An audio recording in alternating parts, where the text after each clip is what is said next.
बड़ जंगल रे मेना चढ़ई उड़ी उड़ीकी जाउथाए। मेना चढ़ई बहुत बाटर उड़ीकी आसी थाए। मेना चढ़ई कुहे, अरे मते बहुत जोरे काटिलाणी, जाउछि सेही गछरे किछि समय बसिकी मु घरकू जीवी। एमिति कही मेना चढ़ई गछ उपरकू चली जाए गछरे किछि समय रेस्ट नेवा पाई।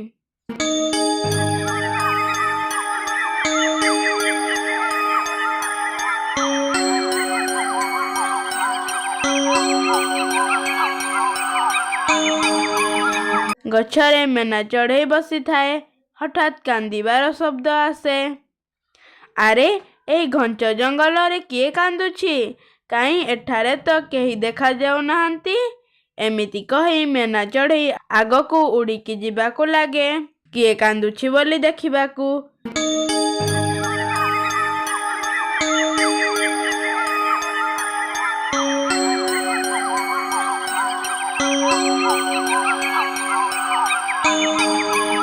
किछि आगकू गला परे देखे गोटे छोट पक्षी पिला कांदुछि आउ तारी पाखरे चिंकी चढ़ई अछि। मेना चढ़ई सेठाकू चली जाए।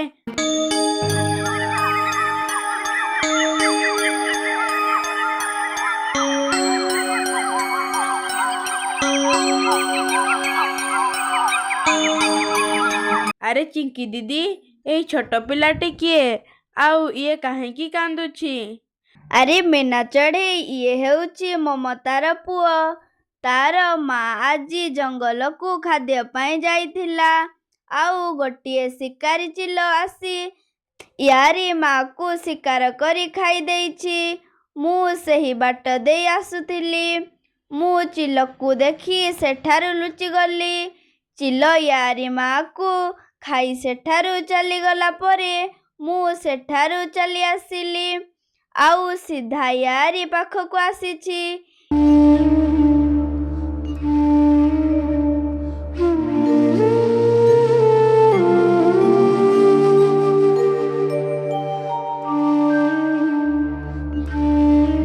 ये तो एबे एते छोट, ये एबे केमिति बंचिब? मु एठाकू आसीबा पूर्वरु ये एठारे कांदुछि। लागुछि याकू भोक। मेना चढ़ई को बहुत दुख लागे।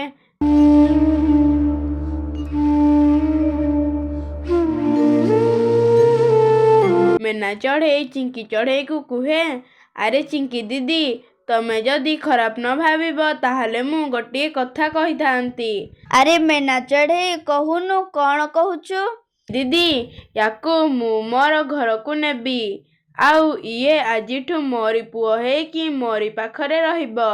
अरे मेना चढ़ई ये तो बहुत भल कथा आउ तोर हृदय मध्य बहुत बड़। तू ताहाले तोरी साथी रे एही पिलाकू धरिकी जा।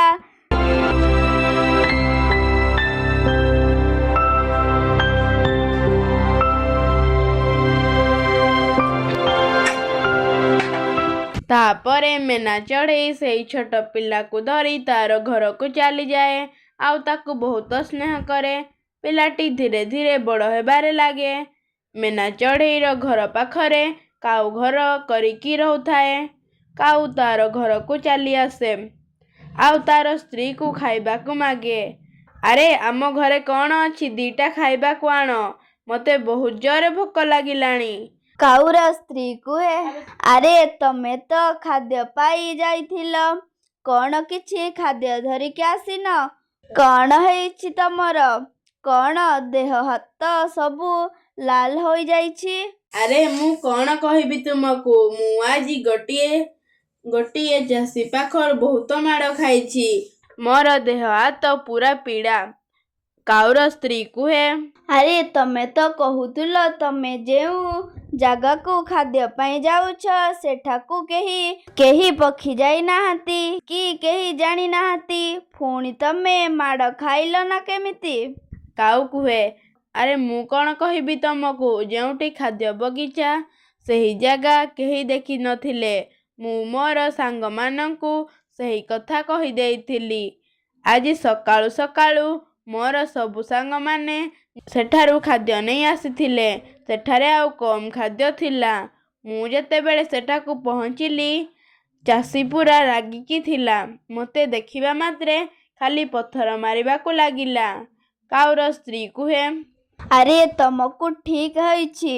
ତମେ ସମସ୍ତଙ୍କୁ ସେହି ଜାଗା କଥା କ'ଣ ପାଇଁ କହୁଥିଲ କି? ଆଉ ଏହି ମେନା ଚଢ଼େଇକୁ ଦେଖ, ସିଏ ପିଲା ଜନ୍ମ କରି ବଡ଼ କରି ସାରିଲାଣି, କିନ୍ତୁ କାହାକୁ ଜଣା ପଡ଼ିଲାନି। ଏମିତି କିଛି ଦିନ ବିତିଯାଏ। ମେନା ଚଢ଼େଇ ଆଉ ଚିଙ୍କି ଚଢ଼େଇ ଦୁଇ ଜଣ ବସି କଥା ହେଉଥାନ୍ତି।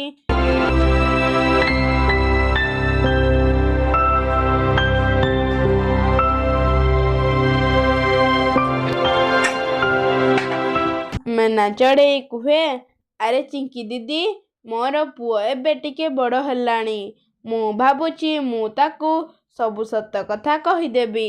ସେ ଦିନେ ନା ଦିନେ ତ ଏହି କଥା ଜାଣିବ କି ମୁଁ ତାର ମା ନାହିଁ ବୋଲି। ତାର ମାକୁ ଚିଲ ଖାଇ ଦେଇଛି, ଆଉ ମୁଁ ତାର ସାବତ ମା ବୋଲି।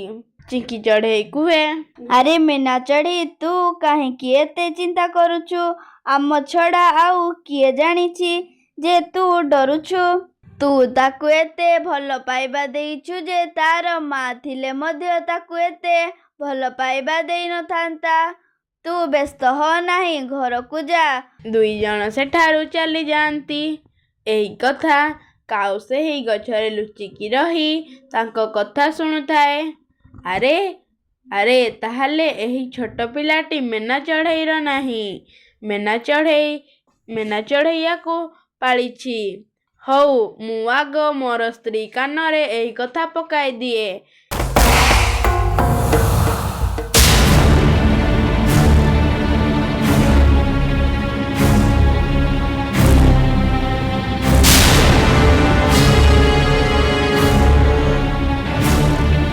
ଏମିତି କହି କାଉ ତାର ଘରକୁ ଚାଲିଯାଏ, ଆଉ ତାର ସ୍ତ୍ରୀକୁ ସବୁ କଥା କହିଦିଏ।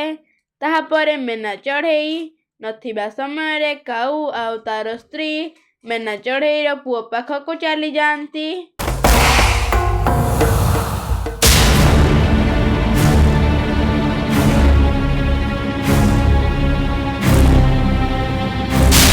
ଆଉ ସବୁ କଥା କୁହନ୍ତି।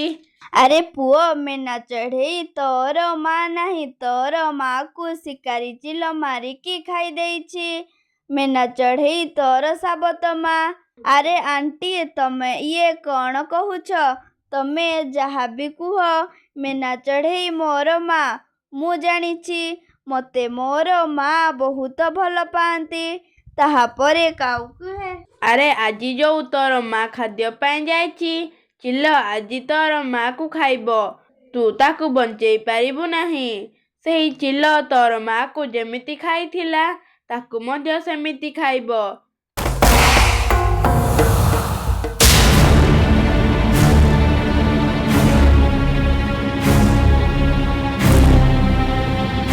କାଉ ଅଙ୍କଲ, ତମେ ମୋତେ କୁହ, ମୋର ମାଙ୍କୁ ମୁଁ କେମିତି ବଞ୍ଚାଇ ପାରିବି? ଆରେ ପୁଅ, ତୁ ଏବେ ଚିଲ ପାଖକୁ ଯା, ଆଉ ଚିଲକୁ କହିବୁ ମୋତେ ଖାଅ। ତାହାପରେ ମେନା ଚଢ଼େଇର ପୁଅ ସିଧା ଚିଲ ପାଖକୁ ଚାଲିଯାଏ।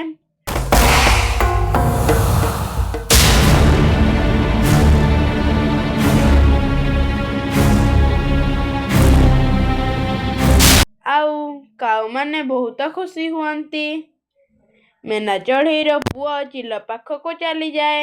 ଶିକାରୀ ଅଙ୍କଲ, ତମେ ମୋତେ ଖାଅ, ମୋର ମାଙ୍କୁ ଛାଡ଼ି ଦିଅ।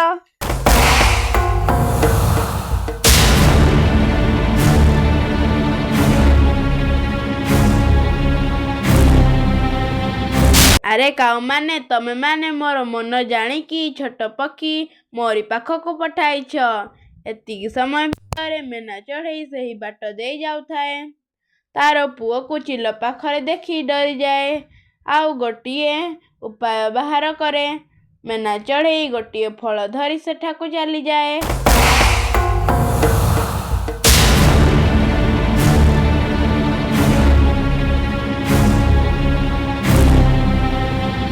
ଆରେ ପୁଅ ନେ, ତୁ ଏହି ଫଳ ଖାଇଦେ, ତୋର ବହୁତ ବଳ ହେବ।